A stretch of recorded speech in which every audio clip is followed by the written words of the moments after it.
सतनाम श्री वाहिगुरु साहिब जीओ।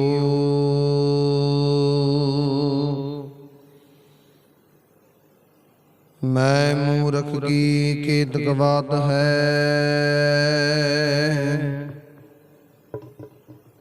Coat परादी तरिया रे।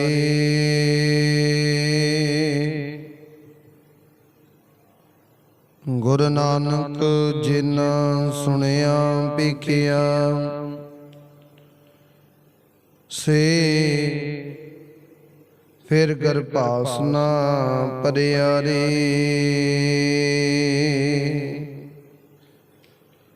गुरु नानक जिन सुनिया पेखिया, से फिर गर्भास ना परिया रे। जुगो जुग टल चवर छद्र तखत दे मालक, दसां पातशाहियां जी दी जोत हाजर नाजर। श्री गुरु ग्रंथ साहिब महाराज जी दे पावन पवित्र सतगुरां दे सन्मुख हजूरी अंदर जुड़ बैठी गुरु प्यारे गुरु सवारी, गुरु की साजी साज के निवाजी। गुरु का खास रूप खालसा साध संगत जीओ।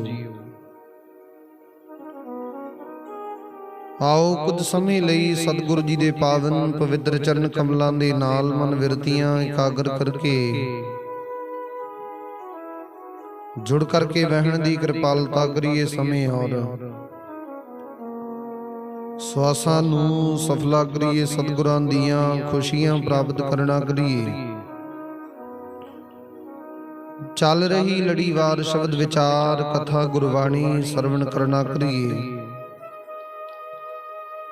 ਆਪ ਸੰਗਤ ਨੇ ਜੋ ਹੁਣ ਤੱਕ ਲੜੀਵਾਰ ਸ਼ਬਦ ਵਿਚਾਰ ਕਥਾ ਗੁਰਬਾਣੀ ਸਰਵਣ ਕਰਨਾ ਕੀਤੀ ਹੈ, ਉਹ ਵਿਚਾਰ ਇਥੋਂ ਤੱਕ ਸੀ ਕਿ ਜਿਸ ਵੇਲੇ ਸਤਿਗੁਰੂ ਗੁਰੂ ਗੋਬਿੰਦ ਸਿੰਘ ਮਹਾਰਾਜ ਜੀ ਵੱਲੋਂ ਬਾਬਾ ਬੰਦਾ ਸਿੰਘ ਬਹਾਦਰ ਇਧਰ ਪੰਜਾਬ ਦੀ ਧਰਤੀ ਤੇ ਪਾਪੀਆਂ ਵੱਲੋਂ ਜੋ ਕਹਿਰ ਕਮਾਏ ਗਏ ਸਨ, ਜੋ ਪਾਪ ਕਮਾਏ ਗਏ ਸਨ, ਤਿੰਨਾਂ ਦਾ ਬਦਲਾ ਲੈਣ ਵਾਸਤੇ, ਪਾਪੀਆਂ ਨੂੰ ਪੂਰਨ ਤੌਰ ਤੇ ਦੰਡ ਦੇਣ ਵਾਸਤੇ, ਮੌਤ ਦੇ ਘਾਟ ਉਹਨਾਂ ਨੂੰ ਉਤਾਰਨ ਵਾਸਤੇ, ਔਰ ਨਾਲ ਹੀ ਖਾਲਸਾ ਪੰਥ ਦਾ ਜਿਹੜਾ ਰਾਜ ਹੈ ਉਹ ਕਾਇਮ ਕਰਨ ਨੂੰ, ਔਰ ਖਾਲਸਾ ਪੰਥ ਨੂੰ ਸੰਸਾਰ ਦੇ ਵਿੱਚ ਪ੍ਰਚਲਿਤ ਕਰਨ ਨੂੰ, ਇਹ ਜਿਹੜੀ ਬਹੁਤ ਵੱਡੀ ਜ਼ਿੰਮੇਵਾਰੀ ਬਾਬਾ ਬੰਦਾ ਸਿੰਘ ਬਹਾਦਰ ਨੂੰ ਸੌਂਪੀ ਗਈ। ਹੁਣ ਬਾਬਾ ਬੰਦਾ ਸਿੰਘ ਬਹਾਦਰ ਸੰਧੌਰ ਨਗਰ ਵਿਖੇ ਇਧਰ ਪ੍ਰਾਪਤ ਹੋਏ ਨੇ, ਜਿੱਥੇ ਕਿ ਇੱਕ ਕਿਲੇ ਨੂੰ ਘੇਰਾ ਪਾ ਕੇ ਬੈਰੀਆਂ ਨੂੰ ਮੌਤ ਦੇ ਘਾਟ ਉਤਾਰ ਦਿੱਤਾ। ਕਿਲੇ ਨੂੰ ਭੰਨ ਤੋੜ ਦਿੱਤਾ ਗਿਆ ਤੇ ਗੁਰੂ ਪਿਆਰੇ ਵਿੱਚੋਂ ਪਾਪੀਆਂ ਨੂੰ ਚੁਣ ਚੁਣ ਕੇ ਕੱਢ ਕੇ ਬਾਹਰ ਮਾਰਨ ਦਾ ਯਤਨ ਕੀਤਾ ਗਿਆ। ਜਿਹੜੇ ਅੜ ਗਏ ਨੇ ਉਹ ਮਰ ਗਏ ਨੇ, ਅੜ ਕੇ ਮੌਤ ਨੂੰ ਪ੍ਰਾਪਤ ਹੋ ਗਏ। ਜਿਹੜੇ ਖੇਮਾਂ ਦੇ ਜਾਚਕ ਹੋ ਗਏ, ਜਿਨ੍ਹਾਂ ਨੇ ਖਾਲਸੇ ਅੱਗੇ ਆਪਣੇ ਆਪ ਨੂੰ ਅਰਪਣ ਕਰ ਦਿੱਤਾ, ਖਾਲਸੇ ਅੱਗੇ ਜਿਹੜੇ ਝੁਕ ਗਏ ਨੇ ਉਹਨਾਂ ਨੂੰ ਸਤਿਗੁਰ ਦੀ ਕਿਰਪਾ ਨਾਲ ਮੁਆਫ ਕਰ ਦਿੱਤਾ ਗਿਆ। ਔਰ ਜਿਹੜੇ ਜ਼ਿਆਦਾ ਪਾਪੀ ਸਨ, ਮਾੜੀ ਮੱਤ ਖੋਟੀ ਮੱਤ ਵਾਲੇ ਸਨ, ਉਹਨਾਂ ਨੂੰ ਮੌਤ ਦੇ ਘਾਟ ਉਤਾਰ ਦਿੱਤਾ ਗਿਆ। ਏਦਾਂ ਦੀ ਵਿਚਾਰ ਹੋਈ। ਉੱਥੇ ਨਜ਼ਦੀਕ ਥੜਾ ਬਣਾ ਕੇ ਉਸ ਵੱਡੇ ਕਿਲੇ ਦੇ ਉੱਤੇ ਵਾਰ ਕੀਤੇ ਗਏ ਨੇ। ਨਾਸ਼ ਕਰ ਦਿੱਤਾ ਗਿਆ। ਕਿਲਾ ਢਾਹ ਢੇਰੀ ਕਰਕੇ ਚਾਰੇ ਪਾਸੇ ਮੈਦਾਨ ਦੇ ਵਿੱਚ ਤਬਦੀਲ ਕਰ ਦਿੱਤਾ ਗਿਆ। ਫਿਰ ਵੱਡਾ ਦਲ ਨਗਰ ਦੇ ਵਿੱਚ ਪ੍ਰਵੇਸ਼ ਕਰ ਗਿਆ। ਜਿਹੜਾ ਵੀ ਵੇਖਿਆ ਕਹਿੰਦੇ ਉਸ ਨੂੰ ਤੁਰੰਤ ਕੱਟ ਵੱਢ ਦਿੱਤਾ ਗਿਆ। ਕੋਈ ਵੀ ਮੁਗਲ ਪਠਾਨ ਸ਼ਹੀਦ ਨਾ ਛੱਡਿਆ। ਸ਼ੇਖ ਵੀ ਪਰੇ ਮਰੇ ਪਏ ਸਨ। ਸਾਰਾ ਸਥਾਨ ਬੜਾ ਭਿਆਨਕ ਦਿਖਾਈ ਦੇ ਰਿਹਾ ਸੀ। ਘਰਾਂ ਵਿੱਚ ਵੜ ਕੇ ਸਾਰਾ ਮਾਲ ਧਨ ਆਦ ਲੁੱਟ ਲੈਣਾ ਕੀਤਾ। ਬਾਕੀ ਜਿਹੜੇ ਇਦਾਂ ਦੇ ਸਨ ਉਸ ਵਕਤ ਉਹਨਾਂ ਨੂੰ ਭਾਰੀ ਭਿਆਨਕ ਸਜ਼ਾ ਦਿੱਤੀ ਗਈ ਹੈ। ਸਤਿਗੁਰੂ ਜੀ ਦੀ ਕਿਰਪਾ ਰਹਿਮਤ ਵਰਤੀ ਹੁਣ ਉਸ ਵਕਤ ਇਦਾਂ ਸਮਾਂ ਬਤੀਤ ਹੁੰਦਾ ਗਿਆ। ਕੋਰ ਪਾਪਾਂ ਦਾ ਫਲ ਉਹਨਾਂ ਪਾਪੀਆਂ ਨੂੰ ਪ੍ਰਦਾਨ ਕੀਤਾ ਗਿਆ। ਫਿਰ ਬਾਬਾ ਬੰਦਾ ਸਿੰਘ ਬਹਾਦਰ ਨੇ ਆਪਣੇ ਚਿੱਤ ਵਿੱਚ ਵਿਚਾਰ ਪ੍ਰਾਪਤ ਕੀਤੀ। ਕਹਿੰਦੇ ਪੀਰ ਦੀ ਕਬਰ ਨਹੀਂ ਤੋੜੀ ਗਈ, ਉੱਥੇ ਇੱਕ ਕਬਰ ਮੌਜੂਦ ਸੀ। ਇੱਕ ਪੀਰ ਦੀ ਕਬਰ ਮੌਜੂਦ ਸੀ। ਉਸ ਕਬਰ ਨੂੰ ਕਦਾਚਿਤ ਕਿਸੇ ਪ੍ਰਕਾਰ ਨਹੀਂ ਛੇੜਿਆ ਗਿਆ। ਜਿਸ ਅੱਗੋਂ ਦੀ ਜਦ ਹਿੰਦੂ ਮੁਰਦਾ ਜਾਂਦਾ ਸੀ ਤਾਂ ਕਹਿੰਦੇ ਅੱਗ ਦੇ ਵਿੱਚ ਜਾ ਕੇ ਸੜਦਾ ਨਹੀਂ ਸੀ। ਇਸ ਕਬਰ ਨੂੰ ਛੱਡਣਾ ਚੰਗਾ ਨਹੀਂ। ਇਹ ਸੁੰਦਰ ਮਸੀਤ ਵੀ ਤੋੜਨੀ ਚਾਹੀਦੀ ਨਹੀਂ। ਇਸ ਕਰਕੇ ਉੱਥੇ ਆਪ ਚੱਲ ਕੇ ਗਿਆ ਜਿੱਥੇ ਕਹਿੰਦੇ ਕਬਰ ਖੜੀ ਸੀ, ਜਿਹੜੀ ਅਨੇਕ ਪ੍ਰਕਾਰ ਸੋਨੇ ਨਾਲ ਲੱਥ-ਪੱਥ ਸੀ। ਉਹ ਕਬਰ ਬਾਬਾ ਬੰਦਾ ਸਿੰਘ ਬਹਾਦਰ ਦਾ ਆਉਣ ਜਾਣ ਦੇ ਕੇ ਭਵਨ ਸਹਿਤ ਡਗਮਗ ਕੰਬਣ ਲੱਗ ਗਈ। ਫਿਰ ਬਾਬਾ ਬੰਦਾ ਸਿੰਘ ਬਹਾਦਰ ਜੀ ਨੇ ਤੀਰ ਦੀ ਉਸ ਨੋਕ ਤਸਾਈ ਤੇ ਗੁੱਸਾ ਕਰਕੇ ਸਭ ਵਿੱਚ ਬੜੀ ਉੱਚੀ ਆਵਾਜ਼ ਨਾਲ ਵੀਰ ਰਸ ਦੇ ਵਿੱਚ ਉਚਾਰਨ ਕੀਤਾ। ਕਹਿਣ ਲੱਗੇ ਹੁਣ ਇਸ ਕਬਰ ਦੀ ਜਿਹੜੀ ਨੀਂਹ ਆ ਉਹ ਵੀ ਕੰਬਣੀ ਸ਼ੁਰੂ ਹੋ ਗਈ। ਸਤਿਗੁਰ ਦੀ ਕਿਰਪਾ ਰਹਿਮਤ ਹੋ ਗਈ। ਇਸੇ ਤਰ੍ਹਾਂ ਹੀ ਹੁਣ ਕਹਿੰਦੇ ਕਾਇਰ ਕੰਬਣ ਨਾਲ ਵੱਡੇ ਦੁੱਖ ਨੂੰ ਪ੍ਰਾਪਤ ਕਰਨਗੇ। ਹੁਣ ਸਮਾਂ ਸਾਡੇ ਬਦਲਾ ਲੈਣ ਦਾ। ਫਿਰ ਉਹ ਕੰਬਣ ਤੋਂ ਹਟ ਗਈ। ਉਸ ਕਬਰ ਨੂੰ ਕਹਿੰਦੇ ਫਿਰ ਤੋੜਨ ਵਾਸਤੇ ਬਹੁਤ ਮਨੁੱਖ ਲੱਗ ਗਏ। ਜਦ ਸਾਰੀ ਕਬਰ ਪਟਵਾਈ ਗਈ ਤਾਂ ਥੱਲੇ ਤੋਂ ਪੀਰ ਦੀਆਂ ਹੱਡੀਆਂ ਕਢਵਾ ਲਈਆਂ ਗਈਆਂ। ਉਹਨਾਂ ਹੱਡੀਆਂ ਨੂੰ ਫਿਰ ਕਹਿੰਦੇ ਲੱਕੜਾਂ ਤੇ ਰੱਖ ਕੇ ਏਦਾਂ ਮਤਲਬ ਅੰਗੀਠਾ ਤਿਆਰ ਕਰਕੇ ਲਾਂਬੂ ਲਾ ਦਿੱਤਾ ਗਿਆ, ਸੰਸਕਾਰ ਕਰ ਦਿੱਤਾ। ਫਿਰ ਸਾਰੇ ਮਸੀਤ ਨੂੰ ਢਾਉਣ ਲੱਗੇ ਨੇ। ਮਸੀਤ ਢਾ ਕੇ ਮੈਦਾਨ ਦੇ ਵਿੱਚ ਤਬਦੀਲ ਕਰ ਦਿੱਤੀ। ਕਰਾਮਾਤ ਸਹਿਤ ਉਸ ਵੈਰਾਨ ਕਰ ਦਿੱਤੀ ਗਈ ਹੈ। ਤੇ ਗੁਰੂ ਜੀ ਨੇ ਜੋ ਕਿਹਾ ਸੀ ਕਹਿੰਦੇ ਉਹ ਬਦਲਾ ਅਸੀਂ ਲੈ ਲਿਆ। ਪੀਰ ਸਹਿਤ ਨਗਰ ਨੂੰ ਮਨੁੱਖਾਂ ਰਹਿਤ ਕਰ ਦਿੱਤਾ ਗਿਆ, ਕਿਉਂਕਿ ਜਿਹੜਾ ਇਹ ਪੀਰ ਸੀ ਉਸ ਨਗਰ ਦੇ ਲੋਕਾਂ ਨੂੰ, ਸੰਢੌਰ ਦੇ ਨਗਰ ਦੇ ਲੋਕਾਂ ਨੂੰ ਬੜਾ ਦੁੱਖ ਦਿੰਦਾ ਸੀ। ਕਿਸੇ ਪ੍ਰਕਾਰ ਇਥੋਂ ਦਾ ਜਿਹੜਾ ਥਾਂ ਸੀ ਨਾ ਇਹ ਮਸੀਤ ਬਣਾ ਕੇ ਬੈਠਾ ਸੀ। ਨਾਮ ਦੀ ਮਸੀਤ ਸੀ। ਲੋਕਾਂ ਨੂੰ ਜਿਹੜਾ ਦੁੱਖ ਦੇਣ ਦੀ ਵਿਚਾਰ ਕਰਦਾ ਸੀ। ਤੇ ਗੁਰੂ ਪਿਆਰਿਓ ਵੀਰੇ ਇਦਾਂ ਦਾ ਜਿਹੜਾ ਸੰਸਾਰ ਦੇ ਵਿੱਚ ਵਿਚਾਰ ਹੁੰਦਾ, ਖਾਲਸਾ ਪੰਥ ਇਦਾਂ ਦੀ ਮਤ ਨੂੰ ਸੰਸਾਰ ਦੇ ਵਿੱਚ ਕਦਾਚਿਤ ਕਿਸੇ ਪ੍ਰਕਾਰ ਕਿਸੇ ਵੀ ਕੀਮਤ ਤੇ ਵਸੂਲਦਾ ਨਹੀਂ, ਕਿਸੇ ਵੀ ਕੀਮਤ ਤੇ ਪ੍ਰਵਾਹ ਨਹੀਂ ਕਰਦਾ ਤੇ ਉਹਨੂੰ ਢਾਹ ਢੇਰੀ ਕਰ ਦਿੰਦੇ। ਉਸ ਬਣੇ ਹੋਏ ਰੋੜੇ ਨੂੰ ਰਸਤੇ ਵਿੱਚੋਂ ਹਟਾ ਦਿੰਦੇ ਸਰਬੱਤ ਦੇ ਭਲੇ ਵਾਸਤੇ। ਸਤਿਗੁਰ ਦੀ ਕਿਰਪਾ ਦੇ ਨਾਲ ਇਦਾਂ ਦੀ ਵਿਚਾਰ ਪ੍ਰਾਪਤ ਕਰਦੇ ਨੇ ਤੇ ਕਈ ਹਜ਼ਾਰ ਦਲ ਆ ਕੇ ਜੁੜ ਗਿਆ। ਹੁਣ ਸ਼ਾਸਤਰ ਬੰਦੂਕਾਂ ਤੇ ਤੋਪਾਂ ਇਕੱਠੀਆਂ ਕਰ ਲਈਆਂ ਗਈਆਂ। ਸਾਰੇ ਤਾਂਗ ਪੈ ਗਈ ਤੇ ਸਾਰਾ ਤੁਰਕਾਣਾ ਕੰਬ ਗਿਆ। ਕਹਿੰਦੇ ਜਿਹੀਆਂ ਕਹਾਣੀਆਂ ਸੁਣ ਸੁਣ ਕੇ ਸਾਰਿਆਂ ਦਾ ਧੀਰਜ ਖਤਮ ਹੁੰਦਾ ਗਿਆ। ਕੌਣ ਇਹ ਹੋਇਆ ਇਹ ਜਾਣਿਆ ਨਹੀਂ ਜਾ ਸਕਦਾ ਸੀ।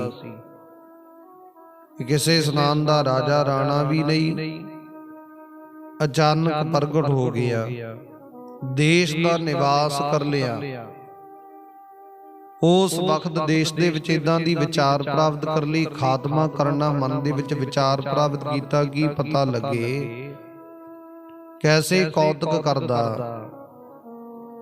ਹੁਣ ਉਸ ਵੇਲੇ ਸਤਿਗੁਰੂ ਜੀ ਦੀ ਇਦਾਂ ਕਿਰਪਾ ਰਹਿਮਤ ਵਰਤੀ। ਬਾਬਾ ਬੰਦਾ ਸਿੰਘ ਬਹਾਦਰ ਦੇ ਦਿਨੋਂ ਦਿਨ ਜਿਹੜੇ ਕਾਰਨਾਮੇ, ਇਹ ਵਿਚਾਰ ਹੈ, ਕੌਤਕ ਹੈ, ਸੰਸਾਰ ਦੇ ਵਿੱਚ ਪ੍ਰਗਟ ਹੋਣ ਲੱਗੇ।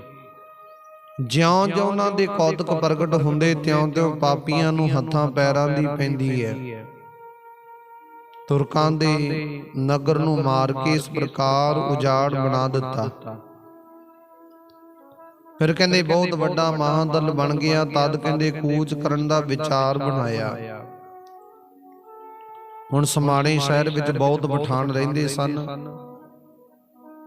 ਜਿਹੜੇ ਪਾਲਕੀਆਂ ਵਿੱਚ ਚੜ ਕੇ ਜਾਂਦੇ ਸਨ। ਹਰ ਇੱਕ ਨੇ ਕਹਿੰਦੇ ਆਪਣੇ ਪਾਸ ਸਵਾਰੀ ਰੱਖੀ ਹੈ। ਉਹ ਬਹੁਤ ਵਿਧੀਆਂ ਨਾਲ ਆਨੰਦ ਵਿਲਾਸ ਕਰਦੇ।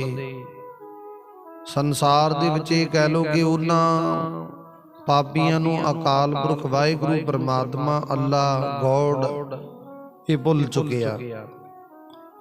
ਹੁਣ ਇਹ ਸੁਣ ਕੇ ਉਹਨਾਂ ਤੁਰਕਾਂ ਪਾਸ ਬਹੁਤ ਧਨ ਦੌਲਤ ਹੈ, ਤੇ ਬਾਬਾ ਬੰਦਾ ਸਿੰਘ ਬਹਾਦਰ ਨੇ ਆਪਣਾ ਦਲ ਇਕੱਠਾ ਕਰਕੇ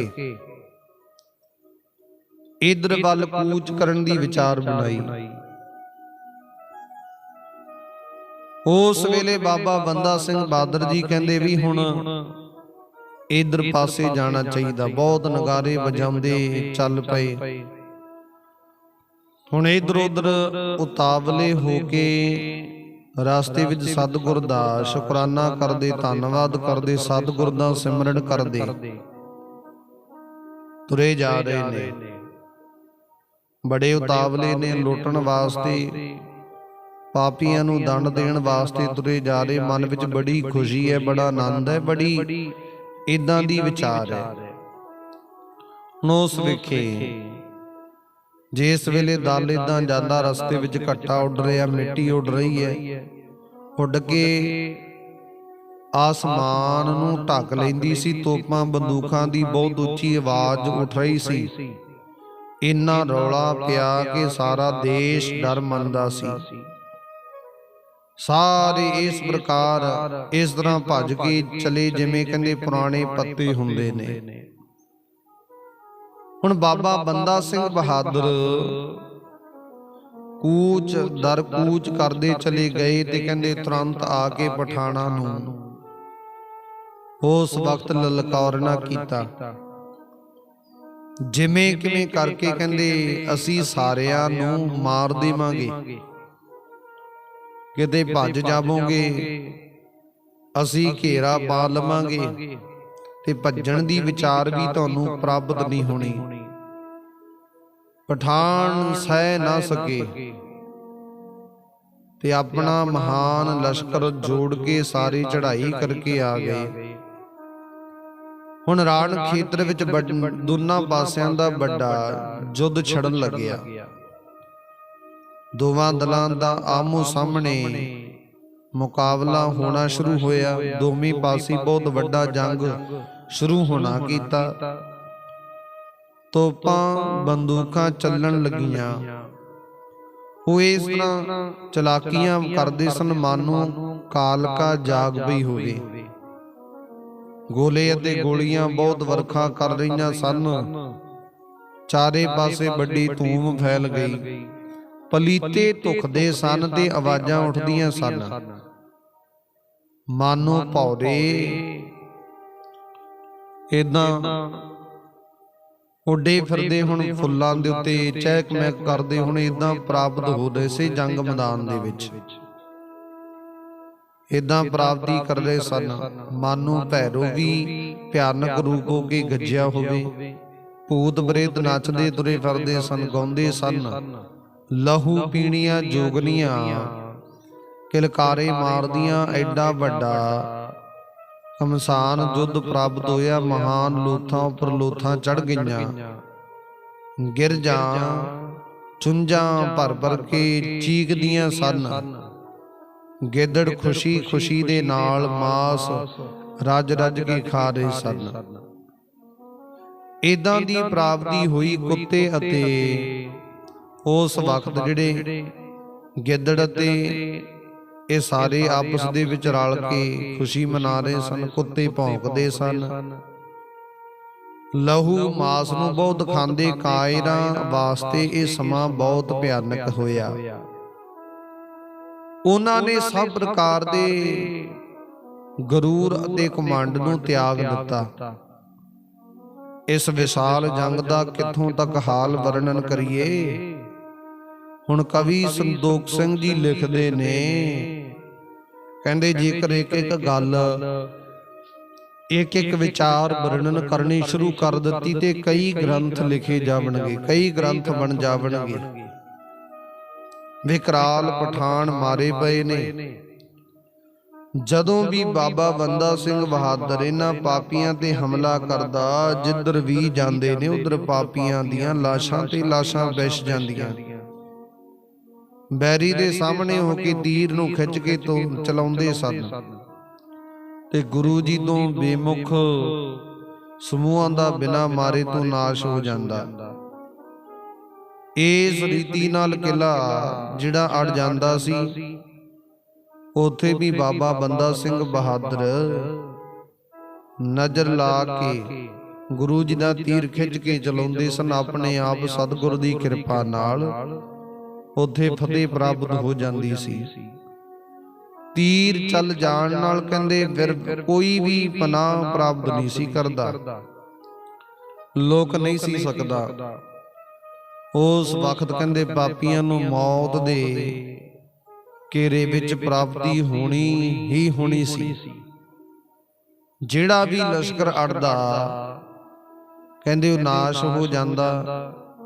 ਗੁਰੂ ਜੀ ਦੇ ਤੀਰ ਵਿੱਚ ਇਸ ਪ੍ਰਕਾਰ ਦੀ ਕਰਾਮਾਤ ਹੈ ਕਿ ਵੈਰੀ ਅੱਗੇ ਠਹਿਰਦਾ ਨਹੀਂ ਸੀ, ਮਾਰਿਆ ਜਾਂਦਾ ਸੀ। ਹੁਣ ਸਮਾਣੇ ਸ਼ਹਿਰ ਨੂੰ ਲੁੱਟ ਕੁੱਟ ਕੇ ਅਤੇ ਬਲਵਾਨ ਪਠਾਨਾਂ ਨੂੰ ਖਤਮ ਕਰਕੇ ਬਹੁਤ ਦੁਰਕਾਣੀਆਂ ਫੜ ਕੇ ਲਿਆਂਦੀਆਂ ਨੀਚ ਜਾਤੀ ਵਾਲਿਆਂ ਨੇ ਉਸ ਵਕਤ ਇਹ ਪਾਪ ਕੀਤੇ ਦਾ ਫਲ ਪ੍ਰਾਪਤ ਕੀਤਾ। ਤੇ ਬਾਬਾ ਬੰਦਾ ਸਿੰਘ ਬਹਾਦਰ ਦਾ ਦਲ ਕਹਿੰਦੇ ਸਾਰੇ ਫੈਲ ਗਿਆ। ਸਾਰਾ ਦੇਸ਼ ਲੁੱਟ ਲਿਆ, ਸਾਰਾ ਮਾਲਵਾ ਲੁੱਟ ਲਿਆ। ਪਰ ਕਹਿੰਦੇ ਛੋਟਾ ਮਾਲਵਾ ਭਾਵ ਸਮਾਣੇ ਦਾ ਇਲਾਕਾ ਵਿਸ਼ੇਸ਼ ਕਰਕੇ ਲੁੱਟਿਆ ਗਿਆ। ਪੁਆਧ ਦੇ ਸਾਰੇ ਇਲਾਕੇ ਨੂੰ ਲੁੱਟ ਕੇ ਉਜਾੜ ਦਿੱਤਾ ਗਿਆ। ਥਾਂ ਥਾਂ ਬਹੁਤ ਭਾਰੀ ਰੌਲਾ ਮਚ ਗਿਆ।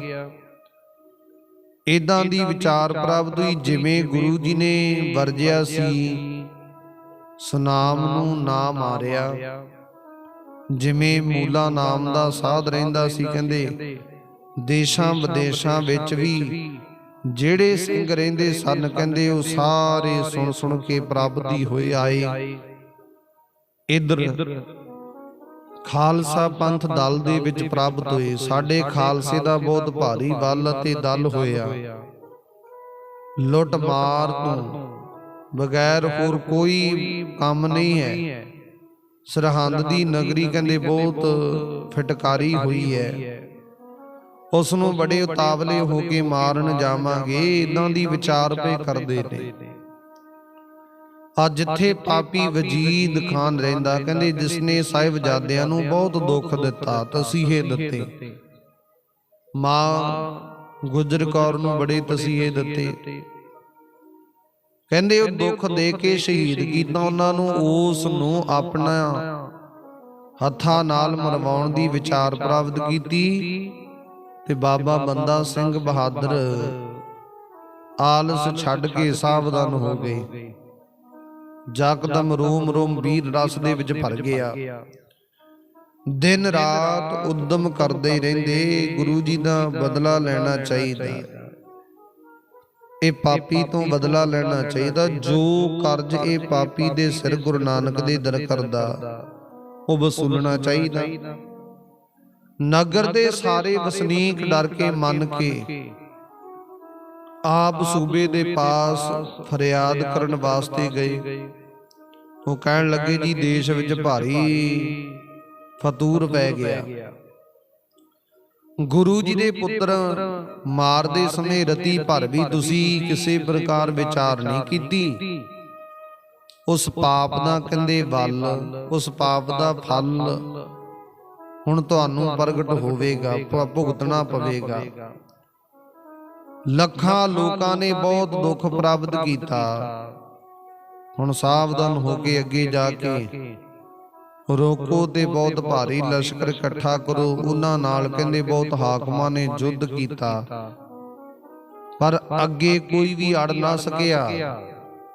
ਪਤਾ ਨਹੀਂ ਕਿੱਥੋਂ ਆਇਆ, ਕੌਣ ਹੈ, ਕਿਹਨੇ ਭੇਜਿਆ, ਕਿਸ ਮਿਸ਼ਨ ਦੇ ਵਿੱਚ ਆਇਆ। ਸਾਧੂ ਦੇ ਪਹਿਲੇ ਗੁਰੂ ਗੋਬਿੰਦ ਸਿੰਘ ਮਹਾਰਾਜ ਜੀ ਉਹ ਨਹੀਂ ਸੰਭਾਲੇ ਗਏ, ਨਵੇਂ ਗੁਰੂ ਕਿੱਥੋਂ ਆ ਗਏ, ਜਿਹਦਾ ਨਾਮ ਬਾਬਾ ਬੰਦਾ ਸਿੰਘ ਬਹਾਦਰ ਹੈ। ਕਹਿੰਦੇ ਇੰਨਾ ਬਲਵਾਨ, ਇੰਨਾ ਤਕੜਾ, ਇੰਨੀ ਤਾਕਤ ਵਾਲਾ, ਜਿਹੜਾ ਵੱਡੇ ਵੱਡੇ ਦਲਾਂ ਨੂੰ ਤਨ ਤੱਕ ਉਸ ਵਕਤ ਕੁਝ ਸਮੇਂ ਵਿੱਚ ਹੀ ਨਾਸ਼ ਕਰ ਦਿੰਦਾ। ਹੰਕਾਰੀ ਵਜੀਦ ਖਾਨ ਨੇ ਨਗਰ ਦੇ ਲੋਕਾਂ ਪਾਸੋਂ ਬੇਨਤੀ ਸੁਣੀ, ਸੁਣ ਕੇ ਉਹਨਾਂ ਨੂੰ ਧੀਰਜ ਦੇਣ ਵਾਸਤੇ ਉਚਾਰਨ ਕੀਤਾ। ਕਹਿਣ ਲੱਗਾ ਜਦ ਤੱਕ ਮੇਰੇ ਹੱਥ ਨਹੀਂ ਵੇਖਦਾ ਤਦ ਤੱਕ ਵੱਡੀ ਸੈਨਾ ਮਿਲ ਕੇ ਨਾ ਇਕੱਠੀ ਹੋਈ ਹੈ। ਜਦ ਇੱਕ ਲੜਾਈ ਵਿੱਚ ਜਾ ਕੇ ਮਾਰ ਦੇਵਾਂਗੇ ਤਾਂ ਕਹਿੰਦੇ ਜਿਹੜੇ ਮਨੁੱਖ ਮਿਲ ਕੇ ਇਕੱਠੇ ਹੋਏ ਨੇ ਉਹਨਾਂ ਵਿੱਚੋਂ ਕਹਿੰਦੇ ਇੱਕ ਵੀ ਵਿਖਾਈ ਨਹੀਂ ਦੇਵੇਗਾ, ਇੱਕ ਵੀ ਬਚਣਾ ਨਹੀਂ। ਚੁਣ ਚੁਣ ਕੇ ਮਾਰ ਦੇਵਾਂਗੇ ਉਹਨਾਂ ਨੂੰ। ਸਾਡੇ ਕੋਲ ਕਹਿੰਦੇ ਪੂਰਨ ਤੌਰ ਤੇ ਹੰਡੀ ਹੋਈ ਫੌਜ ਹੈ, ਸ਼ਸਤਰਧਾਰੀ ਹੈ, ਚੰਗੇ ਚੰਗੇ ਜਿਨ੍ਹਾਂ ਨੂੰ ਜੰਗ ਯੁੱਧ ਦੇ ਵਿੱਚ ਜ਼ੋਰ ਪ੍ਰਾਪਤ ਹੁੰਦੇ ਨੇ, ਜ਼ੋਰ ਦਿਖਾਉਂਦੇ ਨੇ। ਏਦਾਂ ਦੀ ਫੌਜ ਹੈ ਤੇ ਉਹ ਜਿਹੜੀ ਫੌਜ ਉਹਨਾਂ ਦੀ ਉਹ ਨਗਰਾਂ ਵਿੱਚੋਂ ਆਮ ਜੇ ਮਨੁੱਖ ਇਕੱਤਰ ਕੀਤੇ ਹੋਏ ਨੇ। ਉਹਨਾਂ ਦੀ ਕੋਈ ਸਿਖਲਾਈ ਨਹੀਂ, ਉਹਨਾਂ ਦੇ ਵਿੱਚ ਕੋਈ ਉਦਾਂ ਦੀ ਵਿਚਾਰ ਨਹੀਂ ਹੈ। ਤੇ ਸਾਡੇ ਨਾਲ ਜੰਗ ਕਿਵੇਂ ਕਰਨਗੇ, ਸਾਥੋਂ ਕਿਵੇਂ ਜਿੱਤਣਗੇ ਭਾਵ ਨਹੀਂ। ਇੱਕ ਇੱਕ ਕਰਕੇ ਸਾਰਿਆਂ ਨੂੰ ਮਾਰ ਦੇਵਾਂਗੇ, ਮੇਰੇ ਅੱਗੇ ਕੌਣ ਅੜ ਸਕਦਾ, ਕੋਈ ਨਹੀਂ, ਐਸਾ ਕੋਈ ਨਹੀਂ ਵੇਖਿਆ। ਇਸ ਪ੍ਰਕਾਰ ਕਹਿ ਕੇ ਆਪਣੀ ਤਿਆਰੀ ਕਰਵਾਈ ਗਈ। ਹਜ਼ਾਰਾਂ ਘੋੜਿਆਂ ਉੱਪਰ ਕਾਠੀਆਂ ਪਵਾਈਆਂ ਗਈਆਂ। ਲਾਹੌਰ ਅਤੇ ਜਿਹੜੇ ਲਸ਼ਕਰ ਰਹਿੰਦੇ ਸਨ ਸਾਰਿਆਂ ਨੂੰ ਇਕੱਠੇ ਕਰਕੇ ਮੰਗਵਾਉਣਾ ਸ਼ੁਰੂ ਕਰ ਦਿੱਤਾ। ਏਦਾਂ ਦੀ ਵਿਚਾਰ ਪ੍ਰਾਪਤ ਹੋਈ। ਹੁਣ ਵਜੀਦ ਖਾਨ ਨੂੰ ਆਪਣੇ ਮਨ ਦੇ ਵਿੱਚ ਏਦਾਂ ਦੀ ਵਿਚਾਰ ਪ੍ਰਾਪਤ ਹੋਈ ਕਿ ਬਾਬਾ ਬੰਦਾ ਸਿੰਘ ਬਹਾਦਰ ਨੂੰ ਤਦ ਸ਼ਨ ਦੇ ਵਿੱਚ ਮਾਰ ਕੇ ਮਿੱਟੀ ਵਿੱਚ ਮਿਲਾ ਕੇ ਫਤਿਹ ਪ੍ਰਾਪਤ ਕਰ ਲਵਾਂਗੇ। ਕਈ ਦਫਾ ਕਈ ਕੰਮ ਕਾਜ ਜਿਹੜੇ ਹੁੰਦੇ ਕਹਿਣ ਨੂੰ ਸੌਖੇ ਹੁੰਦੇ ਨੇ, ਕਰਨ ਨੂੰ ਜਿੰਨੇ ਔਖੇ ਆ ਉਹਦੀ ਕੋਈ ਕਿਸੇ ਪ੍ਰਕਾਰ ਕਿਵੇਂ ਕਰਕੇ ਇਹ ਵਿਚਾਰ ਪ੍ਰਾਪਤ ਕਰ ਸਕਦਾ ਭਾਵ ਨਹੀਂ। ਇਸ ਕਰਕੇ ਬਾਬਾ ਬੰਦਾ ਸਿੰਘ ਬਹਾਦਰ ਜੀ ਨੇ ਉਹਨਾਂ ਪਾਪੀਆਂ ਨੂੰ ਦੰਡ ਦੇਣ ਵਾਸਤੇ ਇਧਰ ਵੱਲ ਰੁਖ ਕੀਤਾ। ਤਾਂ ਤੇ ਆਓ ਪਿਆਰੀ ਸੰਗਤ ਜੀਓ, ਕਿਵੇਂ ਅੱਗੇ ਵਿਚਾਰ ਹੁੰਦੀ ਰਹਿੰਦੀ, ਵਿਚਾਰ ਆਪਾਂ ਕੱਲ ਨੂੰ ਸਰਵਣ ਕਰਾਂਗੇ। ਕਥਾ ਵਿਚਾਰ ਦਾ ਜੋ ਸਮਾਂ ਸਮਾਪਤ ਹੋ ਚੁੱਕਿਆ, ਕਿਵੇਂ ਕਰਕੇ ਅੱਗੇ ਸਤਿਗੁਰ ਦੇ ਸਿੱਖ ਪਾਪੀ ਵਜੀਦ ਖਾਨ ਦੇ ਨਾਲ ਲੋਹੇ ਨਾਲ ਲੋਹਾ ਟਕਰਾਉਂਦੇ, ਕਿਵੇਂ ਇਹਨਾਂ ਨੂੰ ਮੌਤ ਦੇ ਘਾਟ ਉਤਾਰਦੇ, ਜੰਗ ਵਿੱਚ ਕੀ ਕੀ ਵਿਚਾਰਾਂ ਪ੍ਰਾਪਤ ਹੁੰਦੀਆਂ ਰਹਿੰਦੀ ਵਿਚਾਰ ਆਪਾਂ ਕੱਲ ਨੂੰ ਸਰਵਣ ਕਰਾਂਗੇ। ਆਓ ਅੱਜ ਦੀ ਵਿਚਾਰੇ ਤੋਂ ਤੱਕ ਪ੍ਰਵਾਨ ਕਰਨੀ, ਗੁਰੂ ਚਰਨਾਂ ਵਿੱਚ ਸਮਾਪਤੀ ਕਰਨ ਦਾ ਯਤਨ ਕਰੀਏ। ਸਤਿਗੁਰੂ ਜੀ ਕਿਰਪਾ ਕਰਦੇ ਨੇ।